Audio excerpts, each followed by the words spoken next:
Hello and welcome to this space. If you're here today, there's a very good chance that something inside you has been stirring for a while. A quiet voice that keeps saying, "When is it my turn?" Not in a loud, angry way, but in a tired, honest way. A deep knowing that you've been giving, adjusting, understanding, and showing up for everyone else for a very long time, sometimes at the cost of yourself.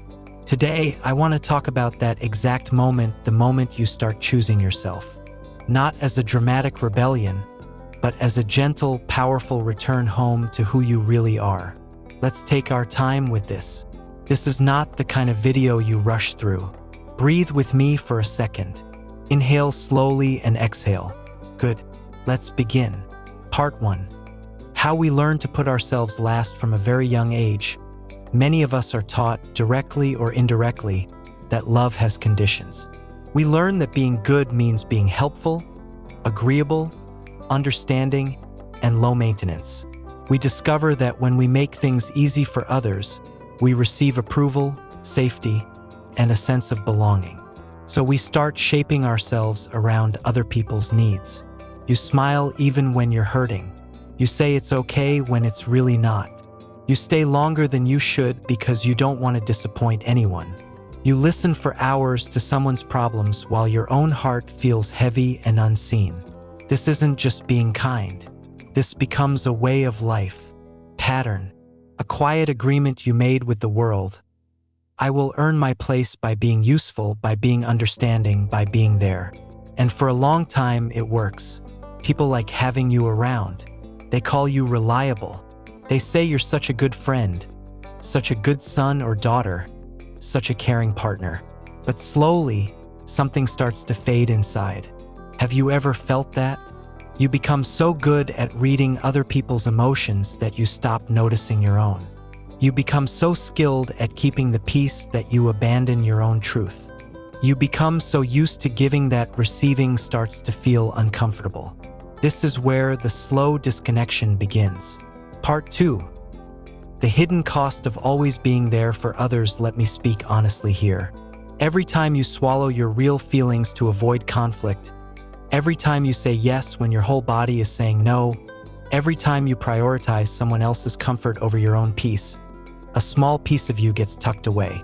It doesn't happen in one big moment. It happens in hundreds of tiny moments over months and years.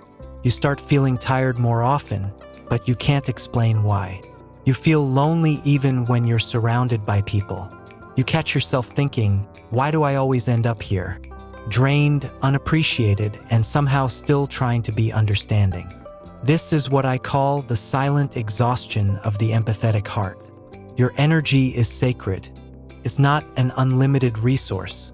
When you keep pouring it out without ever refilling your own cup, eventually the well starts to run dry. And when that happens, you don't just feel tired, you start losing connection with who you actually are. You become a version of yourself that exists for other people, but feels strangely empty when you're alone. If this resonates with you, I want you to know something important. There is nothing wrong with you. You are not too sensitive. You are not broken.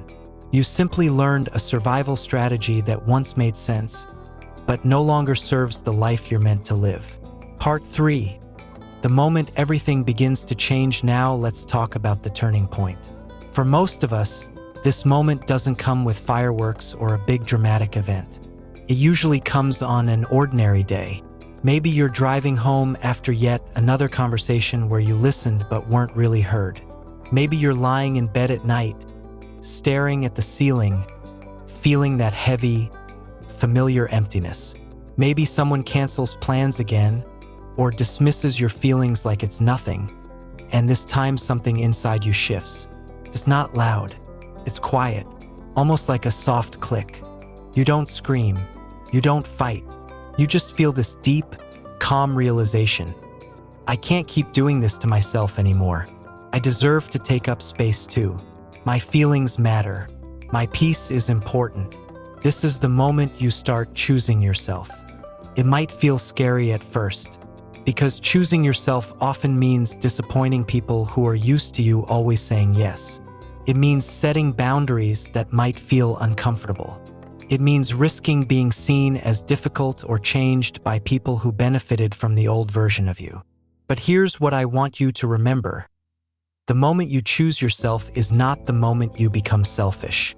It is the moment you finally become honest. Part 4. What choosing you actually looks like. Choosing yourself is not about becoming cold or cutting everyone off. It's much softer and deeper than that. It looks like saying no with kindness when something doesn't feel right, taking time for you without feeling guilty, listening to your own needs instead of automatically tuning into everyone else's, allowing you to feel angry, sad, or tired without rushing to fix it or apologize for it, slowly rebuilding a life that feels like home to you, not just comfortable for others. This is spiritual work in its most natural form, returning to yourself. You begin to understand that your presence is a gift, not an obligation. Your energy is precious. Your time is valuable. Your heart deserves protection. And as you do this, something beautiful starts to happen. You start attracting different kinds of relationships. People who respect your boundaries. People who give as much as they take. People who see you not just what you can do for them. You also start feeling lighter, clearer, more peaceful even when life is still challenging. Part 5. Gentle practices to support this journey. Let me share some simple, practical ways you can begin choosing yourself every day. 1. The daily check-in. Every morning or night, ask yourself, how am I feeling right now? What do I need today? Even if you don't have an answer immediately, the act of asking is powerful. It tells your inner self, I see you, care. 2. The boundary breath. When you feel yourself about to say yes out of habit, pause and take 3 slow breaths.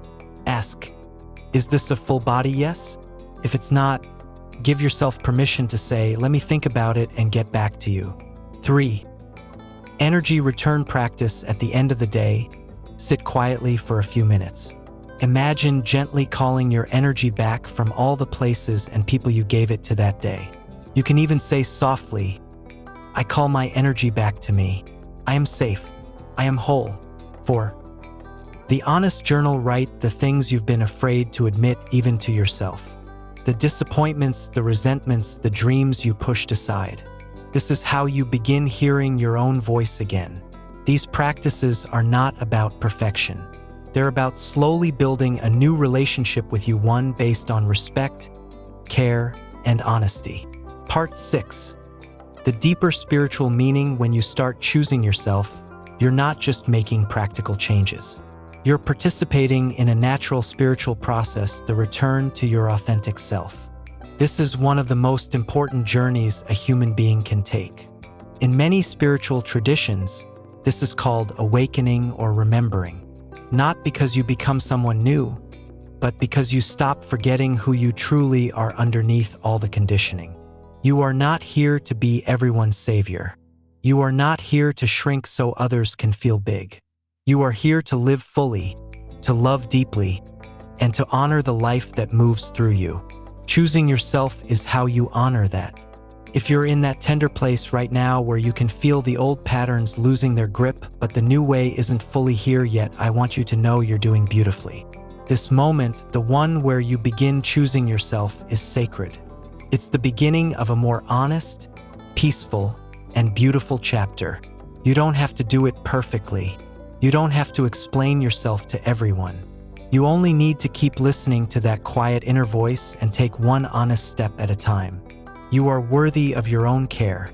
You are worthy of your own respect. You are worthy of a life that feels good to live. Thank you for being here with me today.